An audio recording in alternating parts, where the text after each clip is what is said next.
Assalamu alaikum wa rahmatullahi wa barakatuh. Bismillah.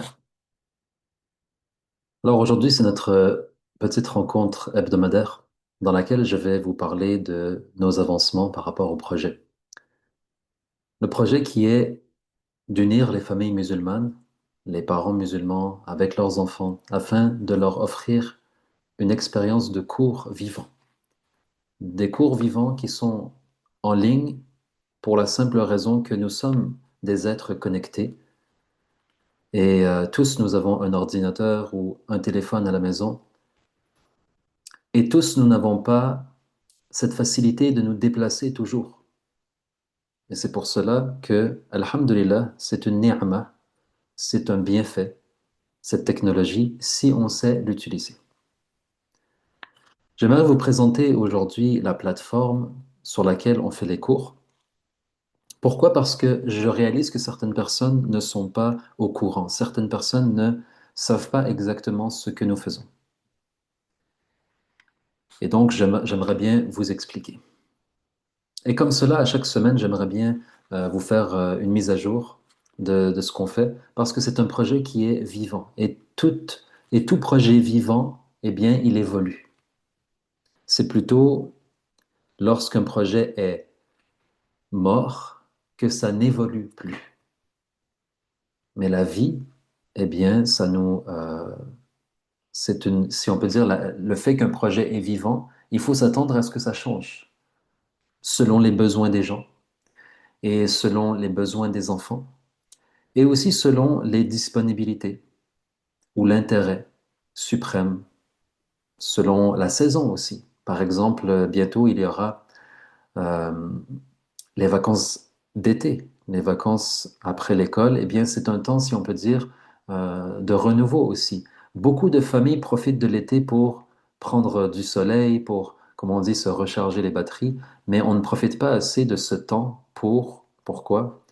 Pour apprendre, pour apprendre. À l'époque, vous savez, c'est ce que j'ai appris il n'y a pas très longtemps, pourquoi il y avait les vacances scolaires. Eh bien, les vacances scolaires, pourquoi il y avait les vacances scolaires? Je parle les vacances d'été, le mois de juin, juillet, août, mais surtout juillet et août. Eh bien, c'est parce qu'à l'époque, les familles étaient plutôt des familles qui n'étaient pas encore citadines, c'est-à-dire les familles étaient beaucoup dans la campagne. Et justement, ce temps précis, c'est un temps où il y a beaucoup de choses à faire. Il y a beaucoup de travail à faire dans ce qui est, bien sûr, la récolte, la moisson. Et les familles avaient besoin de toutes les mains disponibles, y compris celles des enfants. Et pour cela, après, Allahu A'lam, est-ce que c'est vraiment un fait véridique, mais je trouve que ça a du sens. Et pour cela, il y avait cette pause dans l'apprentissage scolaire de l'enfant. Il y avait cette pause qui donnait ce temps de répit afin d'aider la famille. C'était donc un temps de travail et non pas un temps seulement de loisirs et de vacances. Et c'est pour cela, moi, j'encourage les familles à toujours garder en tête que l'apprentissage ne doit jamais s'arrêter. Il faut jamais se dire, ah, maintenant je suis en vacances, je ne vais plus lire, maintenant je suis en vacances, je vais simplement et seulement me reposer, euh, me divertir. Non. L'être humain, il a été créé pour apprendre. Comme Allah nous dit dans le Coran, Iqra bismi rabbika alladhi khalaq. Et dans un autre verset, وَمَا خَلَقَتُ الْجِنَّ وَالْإِنسَ إِلَّا لِيَعْبُدُونَ. Et le compagnon Ibn Abbas, il a dit la signification إِلَّا لِيَعْرِفُونَ. C'est-à-dire que l'adoration, elle passe par la connaissance. Et comme l'adoration, c'est le but suprême pour lequel nous existons, eh bien, il faut apprendre. Et apprendre, ça se fait à tous les âges. Mais si on est assez sage, on aimerait bien commencer jeune. Et c'est pour ça que ce projet existe. Nous avons ouvert cette page pour inviter les gens, pour inviter les familles, les parents musulmans à inscrire leurs enfants. Et on dit que J'ai écrit ici, ce sont des cours en direct avec les enregistrements disponibles, une communauté. Et il y a une vidéo ici que vous pourrez regarder si vous voulez. Euh, Maintenant, c'est pour qui cette offre? C'est pour les parents musulmans. Mais est-ce que c'est eux qui vont en profiter? Oui, mais surtout leurs enfants. C'est une communauté qui va regrouper et réunir les familles musulmanes afin qu'elles aient un accès à travers l'ordinateur à des professeurs vivants. Pourquoi? Parce que nous vivons à une époque où la technologie nous offre cette fameuse intelligence artificielle à tel point que on ne sait plus qui nous parle. Vous savez, quand vous appelez le service téléphonique, on ne sait plus si c'est un être humain véritable ou bien un robot. Malheureusement, même en termes, lorsqu'on parle d'apprendre sa religion, il y a beaucoup, il y a beaucoup de vidéos qui sont faites par ce qu'ils appellent l'IA, l'intelligence artificielle. La voix est la voix d'un être humain et les connaissances sont des connaissances islamiques, mais tout a été arrangé par quoi? Par l'intelligence artificielle, c'est-à-dire cette bibliothèque encyclopédie de savoir qui est gigantesque. Eh bien, on peut faire toutes sortes de cours et on peut organiser toutes sortes de savoirs, y compris le savoir islamique. Et maintenant, on aimerait que nos enfants, ils apprennent à travers cette technologie. Et ça, c'est quelque chose de dangereux. Pourquoi? Parce que l'islam, c'est pas comme une autre science, dans le sens que le but d'apprendre sa religion, c'est de pouvoir connaître son Seigneur, de pouvoir connaître son messager, sallallahu alayhi wa sallam, afin de quoi? Afin d'adorer Allah et afin de suivre les pas du prophète sallallahu alayhi wa sallam. C'est un enseignement vivant, de cœur à cœur. Et c'est pour ça, la technologie est quelque chose de bien d'un côté, mais en même temps, ça peut nous rendre paresseux. Par exemple, de penser que je peux apprendre ma religion seulement par Internet. Tu peux te cultiver sur Internet. Il y a beaucoup de bons programmes. Tu peux apprendre aussi sur Internet. Mais lorsqu'on parle de l'étincelle qui va faire vivre et vibrer la foi dans nos cœurs, et surtout dans le cœur de nos enfants, ça prend ce contact humain. Un enfant qui apprend, il aura des questions. À qui il va les poser? Je peux maintenant aller sur Google ou sur YouTube et poser mes questions religieuses et je vais certainement trouver des réponses qui sont d'apparence très justes et très belles. Mais est-ce que c'est une réelle transmission? Je ne pense pas. C'est pour ça maintenant on aimerait faire un équilibre. Un équilibre entre le fait d'être complètement déconnecté de la transmission religieuse et entre le fait présent, d'être présent physiquement. Et ça, c'est pas toujours quelque chose de possible. À l'époque, pour apprendre sa religion, il fallait parcourir des kilomètres. Maintenant, avec un simple clic, alhamdulillah, on peut apprendre beaucoup de belles choses. Mais il ne faut pas se suffire de cette technologie et penser que on peut apprendre sa religion, l'islam, à travers des vidéos, parce qu'on ne sait même pas parfois qui a fait les vidéos. Est-ce que c'est un réel être humain? Peut-être pas. L'enfant a besoin d'être enraciné dans sa religion. Pourquoi? Parce que c'est une base nécessaire dans son développement. Le développement de l'être humain, il passe par une connaissance de Dieu. On doit connaître notre Seigneur. Et qui va nous l'apprendre? On doit connaître son prophète sallallahu alayhi wa sallam. On doit connaître les préceptes de l'islam. Qui va nous les apprendre? Un être humain en chair et en os. Un être humain qui a un cœur. Un être humain qui lui-même a appris auprès de certains enseignants de confiance dans une chaîne qui remonte aux Sahaba et donc dans une chaîne qui remonte au prophète Mohammed sallallahu alayhi wa sallam. C'est ainsi que la religion de l'islam a été préservée Et c'est ainsi qu'on doit continuer à la transmettre. Maintenant, certaines personnes m'ont fait un reproche disant que ce n'est pas comme ça qu'on devrait apprendre la religion, ou ce n'est pas comme ça nécessairement qu'on devrait l'enseigner à travers Internet. Qu'est-ce que je réponds à cela? Je dis tout simplement que, et je parle pour moi-même, combien d'heures perdons-nous sur l'ordinateur ou sur le téléphone? Combien d'heures à regarder des vidéos sans queue ni tête pour se divertir, soi-disant, ou parfois pour apprendre, mais est-ce que c'est vraiment un apprentissage? Si maintenant sur Internet, il n'y a que du divertissement et il n'y a pas une porte ouverte vers un apprentissage sérieux, religieux, alors qu'est-ce qu'on laisse à nos enfants? Si maintenant ton enfant, tu lui donnes une tablette ou tu lui mets l'ordinateur à portée de ses doigts et de son esprit et de son cœur et de ses yeux, mais que dans cette interface virtuelle, il n'y a que le divertissement et beaucoup d'autres choses très dangereuses. Si c'est seulement ça l'ordinateur ou le téléphone, est-ce que c'est mieux?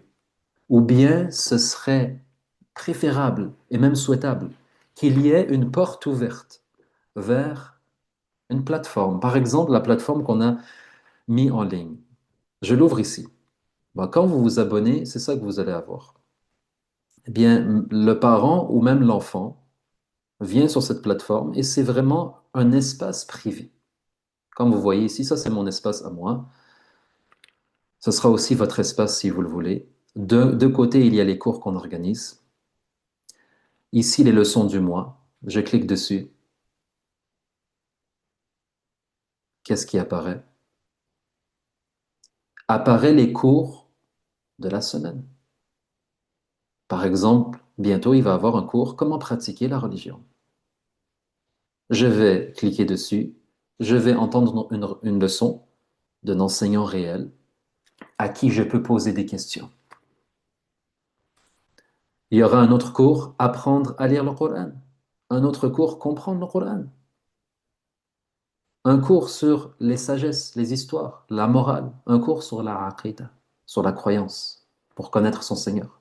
Il y aura des cours sur les adab, sur les bons comportements. Est-ce que c'est un mal ou c'est un bien? Je vous laisse répondre par vous-même. Maintenant, quelqu'un pourrait me dire, il faut apprendre sa religion d'homme à homme, de personne à personne. C'est sûr que c'est mieux, si on peut le faire. Mais réellement, il y a des gens que c'est difficile pour eux. Il y a des gens, dans leur ville, il n'y a pas d'enseignement religieux. Dans leur ville, il n'y a pas de mosquée qui donne des cours de façon régulière aux enfants. Ou alors, c'est parfois un enseignement religieux qui est peut-être sectaire ou qui est extrémiste. Il y a des dérives, vous savez, dans notre communauté. C'est un fait. Si une personne, elle n'a pas accès, comme à l'époque au Kuttab, au Madaris, au petit, à la petite école du coin de rue, où vraiment il y a un enseignement qui est vivant, si on n'a pas accès à ça, mais que sur Internet, au lieu de passer 2 heures à regarder des vidéos qui vont rien m'apprendre, je vais passer 1 heure, 1 heure et demie avec quelqu'un de vivant qui va m'apprendre la religion, à qui je pourrai poser mes questions. Ensemble, nous allons prendre la bonne intention. À chaque semaine, on va se voir. N'est-ce pas un avancement? Donc, je voulais juste répondre à certaines critiques. Je pense que dans la vie, il faut apprendre ce qu'on appelle à surfer. Vous savez, la vague. Tu peux être au-dessus de la vague ou tu peux être simplement submergé par l'eau et que Allah nous protège, mais te noyer. De nos jours, la technologie, c'est cela. C'est un océan. C'est de, un océan qui peut nous noyer. Mais si dans cet océan, on trouve une petite île où on peut simplement se poser, apprendre, se ressourcer, et puis continuer son voyage. Je pense que c'est quelque chose de positif. Alhamdulillah. Et l'avantage d'un tel projet, c'est qu'il évolue. Comme j'ai dit, vous n'allez pas retrouver ici un horaire fixe. Voici tel jour, tel cours, et tel jour, tel cours, et tel jour, tel cours. Non. Pourquoi? Parce que selon les enfants qui viennent, il y a des enfants qui ont 5 ans. Les enfants qui ont 5 ans, ils ont besoin d'un certain enseignement. Contrairement à l'enfant qui a 13 ans. Contrairement à l'adolescent. Ou contrairement à l'enfant qui commence. Il y a des enfants, ils connaissent leurs lettres arabes. D'autres, mashallah, ils savent déjà lire l'arabe. Il y aura donc des cours adaptés au groupe d'enfants que nous avons, alhamdulillah, dans cette petite école en ligne. Quand vous vous inscrivez, Inch'Allah, vous avez accès à cet espace privé. Une des raisons aussi pourquoi c'est un espace privé, eh bien, c'est parce que il y a des enfants qui parfois sont filmés, il y a des visages qui sont, si on peut dire, c'est une innocence qui est exposée d'une certaine façon, et on aimerait la garder justement dans un cadre bien précis. Par exemple, si je filme mes enfants, je ne vais pas les mettre publics. Et la même chose pour vos enfants. Mais si dans cet espace privé, on se voit, vous me voyez, mes enfants parfois sont à côté de moi, vos enfants peut-être seront aussi avec nous, eh bien ça reste entre nous. Ça reste entre nous. Et si quelqu'un eh bien, veut visiter, eh bien c'est comme une famille. Il rentre chez moi, bienvenue. Mais c'est pas une maison, elle a besoin d'avoir des murs, elle a besoin d'être protégée. Alors, alhamdulillah, on a commencé avec les leçons. Ça fait déjà une semaine et demie. Et en fait, on est dans cette période d'inviter les familles.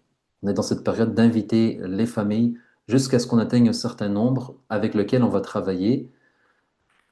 Et c'est un projet qui va grandir selon les besoins des enfants, Inch'Allah. Si vous avez des questions, n'hésitez pas.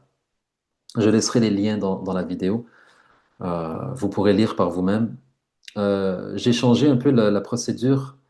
Quand on cliquait vers l'offre, on pouvait accéder directement à la plateforme. Maintenant, c'est différent.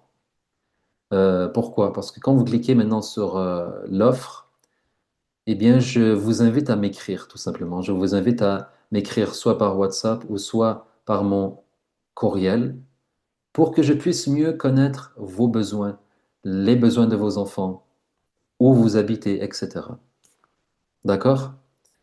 Et puis, si ça vous intéresse, vous serez les bienvenus, Inch'Allah, à participer avec nous dans cette plateforme. Bi'idhnillah. J'espère que c'est clair. J'espère que cette petite mise à jour de la semaine a été bénéfique pour vous. Donc ça, c'est notre horaire pour le moment. On a le jeudi les cours sur la aqidah, sur la croyance, et tout de suite après les cours sur les adab. Les adab, c'est tout ce qui concerne les bons comportements. Par exemple, cette semaine, on a parlé de l'importance des bons comportements envers les parents. Et on se fie pour cela, on lit quelques recueils de hadith, quelques recueils de paroles prophétiques. Le samedi, par exemple aujourd'hui, alors que je fais cette vidéo, cet enregistrement, on a le cours de fiqh. Le fiqh, c'est comment pratiquer. Et selon les enfants qui seront avec nous, on va adapter le cours. Après, on aura apprendre à lire le Coran. Je voulais faire un livre qui permet vraiment de rentrer immédiatement dans la récitation du Coran, mais je réalise que certains enfants ne savent pas encore leurs lettres arabes, et donc on va prendre le temps avec ces enfants de, d'apprendre les lettres arabes. Et ensuite, on pourra faire le livre. Comprendre le Coran, eh bien, c'est vraiment d'étudier ensemble quelques versets, quelques sourates, et de mémoriser certains mots en arabe et de comprendre leur signification. Le but étant que lorsque l'enfant qui deviendra adulte va lire le Coran, va lire le livre, Inch'Allah, il va comprendre l'essence. Parce que c'est important de lire et c'est aussi important de comprendre. Le dimanche, on a notre leçon générale qui est, en passant, ouverte à tous, même si vous n'êtes pas sur la plateforme. Vous pouvez m'écrire si vous voulez participer. C'est le cours du dimanche dans lequel on partage certaines paroles du prophète sallallahu alayhi wa sallam et on les explique, suivi sur la plateforme des sagesses et des morales dans lesquelles, Inch'Allah, dans ce cours, on va parler des histoires des prophètes et de certaines sagesses qui nous ont été transmises, et aussi des histoires qui ne sont pas nécessairement religieuses, mais qui sont des histoires qui nous apprennent des bons comportements ou qui nous enseignent des morales. Et les morales et les sagesses, eh bien, ça restera avec l'enfant pour le reste de sa vie.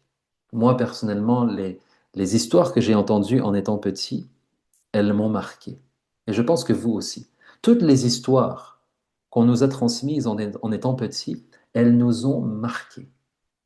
Et si l'histoire était liée à un enseignement, que ce soit religieux ou que ce soit à caractère moral, eh bien, ça l'a fait en nous une marque positive. Et ça reste avec nous, cette histoire, pour nous aider à cheminer. Et c'est pour ça que je souhaite cela pour vos enfants, d'apprendre le plus possible d'histoire, des contes, mais si on peut lier le conte avec l'utile, c'est pas seulement des contes pour émerveiller, mais c'est aussi pour apprendre.